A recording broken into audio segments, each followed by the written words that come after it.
anyway, moving right along. Speaking of taking over, y'all, Usher fans, get ready because there's a podcast called it's an episode actually. It's called Podcast Usher, The Last Showman, where the singer is basically going to be reflecting on his 30-year career, sharing with fans the raw, unfiltered truth behind the music, including iconic tracks, Confession Part 2, as well as Burn. The episode is set to release on Audible February 6th, just a few days from now. Y'all, let me tell y'all, somebody who I know wish that she was talking more about being a housewife than what's going on right now between her and her ex. Jeezy and Jeannie Mai. There's basically police body cam footage of Jeannie Mai going to collect her things from Jeezy's Atlanta home, and unfortunately she was stopped. According to In Touch, they reported that Jeannie called the police after Jeezy refused to let her into his Georgia home, and they have exclusive body cam footage of the incident where she showed up on December the 9th and could not get in. She basically, according to what I saw, she organized the date with the house manager in advance, it sounded like, but reportedly Jeezy locked Jeannie Mai out of the house and she wasn't able to do like a walkthrough to collect anything, and she was told that her things was already basically packed up and ready for her to take, and it was in the garage. Now, they did let her in the garage, but apparently they packed Jeannie's stuff and the boxes were damaged. So some of the boxes was, she said, ripped, reportedly, and then there was mouse traps in the garage, I guess, and because of the fact that they had the garage traps or the traps for the mouse, they knew what was going on, but they had already torn through some of her boxes. So her stuff has basically been damaged due to that. Well, back in November, reportedly, Jeannie was given a court order that she could go through the home to collect her things, but then Jeezy filed an emergency motion requesting the court allow Jeannie to pick up her items be modified to restrict her from entering because he did not feel safe around his ex, given the history of attempting to destroy Jeezy's career with misleading information to the public. And he said he was in no way, he didn't know that if she might plant basically some listening devices or cameras in his house. But Jeannie basically showed up at the home before the judge ruled on his request, like basically on Jeezy's request. So the house manager was there to let Jeannie in, and they ended up calling Jeezy's lawyer, in which she shared, "I just want you to know that I'm looking through some of the boxes that are damaged with the clothing completely exposed. It's damp in here. I just want you to be aware of that." While the police did take a report of the dispute, they were unable to force Jeezy's team to basically let Jeannie in the house. So Jeannie still ain't went in the house to be able to look around to see if she has anything left. Now, Jeannie's lawyers did take note that the boxes were wet with water and had soaked through the boxes, and water had basically soaked through the boxes, damaging personal items, the mouse traps that were set in the garage for mice. Basically, everybody know that, right? In Touch Weekly even says that Jeannie's been trying to collect her things for over a year, and she just wants this to be over, and he will not resolve it. All Jeannie needed to do, it sounds like to me, was just do one more walkthrough through the house just to make sure that whatever the boxes were in the garage that was packed prior to her even getting there, so she don't really know if everything in there or not.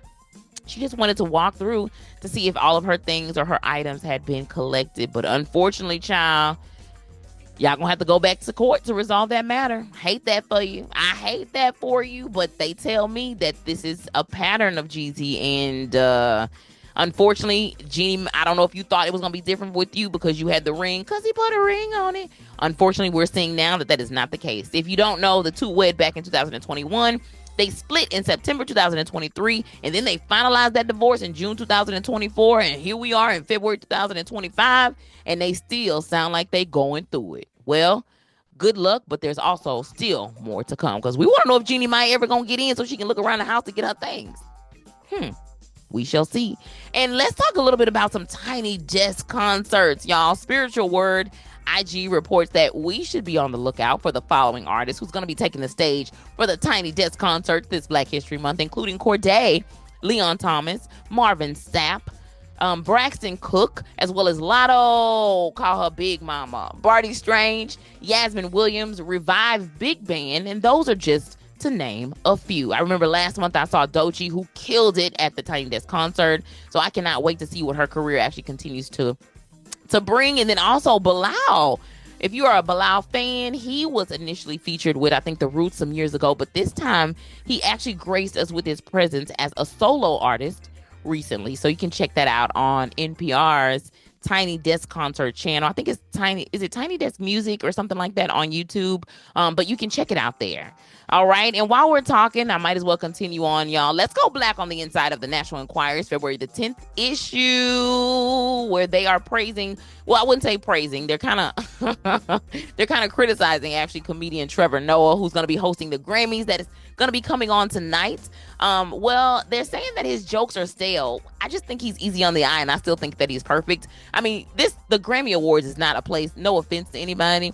This is not the place where you're like, oh my God, I want the hostess with the mostest per se. You want the person who's going to get the job done, but who's also still easy on the eye, who can move through some of the ways that you're supposed to move when you're on live TV. Because baby, hosting something live, honey, that ain't everybody's cup of tea. And I always love to see Trevor Noah because he's very, did I say he was easy on the eye? Oh, Trevor, thank you for being easy on the eye. The son of Patricia. Oh, getting right into it. Let's talk a little bit about some daytime TV. I want to go back to kind of Jenna and Friends, which I've kind of been talking about because I felt like they've had some great guest co-hosts, some great sister co-hosts, including Sierra, Keke Palmer. There's also been Eva Longoria has also been there.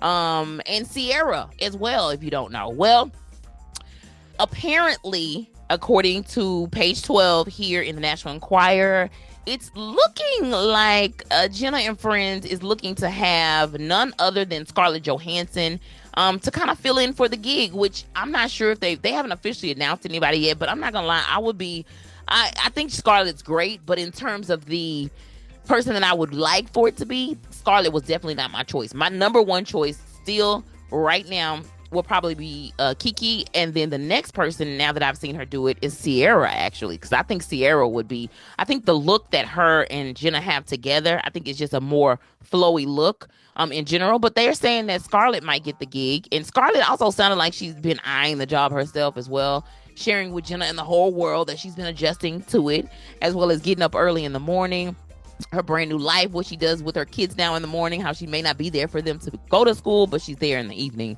you know, when they come home. But shout out to whoever gets the permanent host gig. But like I told y'all, if it's Keke Palmer and what I know now is Sierra that's going to be hosting, I'm definitely probably going to review the show. And I'm not a show reviewer, but I will review the show. And while we're talking about talk shows, daytime TV to be exact, apparently it's getting real sticky. The View has a brand new set. And I think they've done some things up there in New York when it comes to the financials of making things a little bit more seamless with the studios. Yes, they spent a lot of money, but it's a lot of sharing now. And that includes sharing of dressing rooms, says page 12. And Whoopi Goldberg, as well as Joy Behar, they are not happy about sharing their dressing rooms. And while Tamron Hall, shout out to her, she's apparently made jokes about the changes. These veteran sisters, they weren't here for it, says a source. And while The View brings in the big ratings, the act is wearing thin on the network, says a source. And who knows what's going to be happening next. I also noticed that The View has started something called The Weekend View. So they also upload on their YouTube channel things that are going on with the weekends in terms of like hot topics and things like that. So yeah. Also, side note, Don Lemon has opened up his YouTube channel and his show to now talk more about like trending topics as well. Interesting. A lot of people are shifting. A lot of shifts are going on in society, in the world, in the White House, and all of the things. Ow.